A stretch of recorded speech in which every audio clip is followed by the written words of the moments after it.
মার সাথে ব্যবহার করা মা বাবার, এটাও আল্লাহর ইবাদত। এতিমের হাতে হাত বুলানো, এটাও আল্লাহর ইবাদত। প্রতিবেশীর সাথে ভালো আচরণ করা, এটাও আল্লাহর ইবাদত। আত্মীয় স্বজনকে দেখাশোনা করা, এটাও আল্লাহর ইবাদত। চিৎকার দিয়ে বলুন সুবহানাল্লাহ। আল্লাহর সাথে শরীক করো না মানে তোমরা মূর্তি পূজা করবে না। মূর্তি পূজা, কিন্তু আমাদের দেশের কিছু মৌলবী 5 তারিখের পরে মণ্ডপে গিয়ে মণ্ডপ পাহারা দিয়েছে, সেখানে আবার চান্দা দিয়েছে, আবার সেখানে তারা গীতা পাঠ করেছে। এরকম আলেম এই দেশে আসে না নাই? এরকম আলেম না জালেম? আর ছোট বড় এই জালেম এখন আমাদের কি অবস্থা করতেছে তফসিরের মধ্যে আসেন। এরা এখানে চাঁদা দেওয়া এটাও শিরিক। এখানে গীতা পাঠ করা, একজন আলেম কিভাবে গীতা পাঠ করতে পারে? এই আলেমের এলম শেষ, নামাজ শেষ, ইবাদত শেষ, ঈমান শেষ। ঈমান যখন শেষ হয়েছে, এটা তো আর মুসলমান নাই, বউ আসেনি নামাজের দে। এরা ঈমান চোর। এরা বলতেছেন রাসূলকে ইয়া রাসূলুল্লাহ বলা যাবে। অত্যাচার তখন সাহাবায়ে কেরাম বলে ইয়া রাসূলুল্লাহ, সিদ্দিক আকবর বলে ইয়া রাসূলুল্লাহ, ফারুক আযম বলে ইয়া রাসূলুল্লাহ, ওসমানের যে নূরান বলে ইয়া রাসূলুল্লাহ, হায়দার কাররার জামাত হওয়ার পরে বলে ইয়া রাসূলুল্লাহ, মায়েশা সিদ্দিকা স্বামী হওয়ার পরে বলে ইয়া রাসূলুল্লাহ, মা ফাতেমা বাপ হওয়ার পরে বলে ইয়া রাসূলুল্লাহ। বিষয়টা খুবই ক্রিটিক্যাল।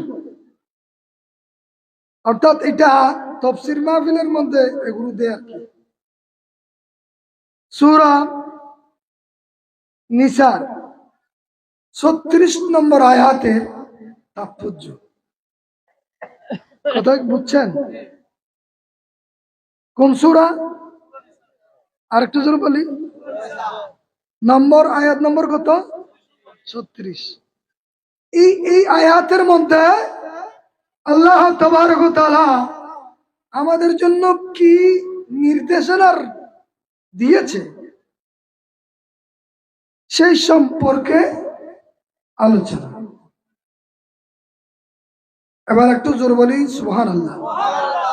আর একটু জোরে বলি সুবহানাল্লাহ। এই আয়াতের 3টি মাত্র অংশ আমি তেলাওয়াত করেছি, শুনেন। আমি বিষয়ের বাইরে কোনো আলোচনা করি না। আমি আসছি শুধু আজকে 35 বছর ধরে আসতেছি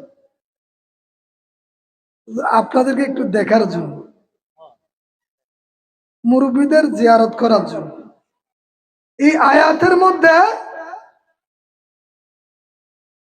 যে মুরব্বীদের জিয়ারত করা, আত্মীয় স্বজনকে দেখা, এইটাও এই আয়াতের ভিতরে আল্লাহ উল্লেখ করে দিয়েছে। এক কথায় ওর বাড়ির কথা, ওর বাড়ির কথা কোরআন শরীফে আছে না নাই? আরেকটু জোরে বলেন। আজকের আলোচনাটা সম্পূর্ণ ভিন্ন, ভালো করে খেয়াল করেন। রব্বুল আলামিন হাকমুল হাকিমিন আল্লাহ কোরআনুল কারীমে প্রথমে আমি আয়াতের তরজমা করছি, তারজমা। আল্লাহ তাবারক ওয়া তাআলা ইরশাদ করতেছেন উবুদুল্লাহ। আল্লাহ ইরশাদ করতেছেন যে তোমরা আল্লাহর ইবাদত করো। কার ইবাদত? 2 নম্বরে বলেছেন ওয়ালা তুশরিকু বিহি শাইআ, আল্লাহর সাথে কোনো কিছুকে শরীক করিও। 3 নম্বরে বলছেন ওয়াবিল ওয়ালিদাইনি ইহসানা, মা বাবার সাথে সৎ ব্যবহার করো। মা বাবার সাথে কি করো? ভালো ব্যবহার করো। মা বাবাকে খেদমত করো, মা বাবার খেদমত করো। 3 নম্বর ওয়াবিদিল কুরবা, তোমার আত্মীয় স্বজন যারা আছে তাদের দেখাশোনা করো। 4 নম্বরে ওয়াল ইয়াতামা, যারা এতিম তাদেরকেও ভালোভাবে দেখাশোনা করো, ব্যবহার ভালো ব্যবহার। ওয়াল মাসাকিন, এবং 6 নম্বরে হলো মিসকিনের সাথে, মিসকিনদের সাথেও ভালো ব্যবহার করো। এবং 7 নম্বর ওয়াল জার জিল কুরবা, প্রতিবেশীর সাথে আড়াইলে বাড়াইলে জুন আছে, প্রতিবেশীর সাথেও কি করো, সুন্দর ব্যবহার, সম্পর্ক ভালো রাখো। দেখেন ওয়াল জার জুনুব, এবং যারা তোমার নিকটবর্তী প্রতিবেশী তারা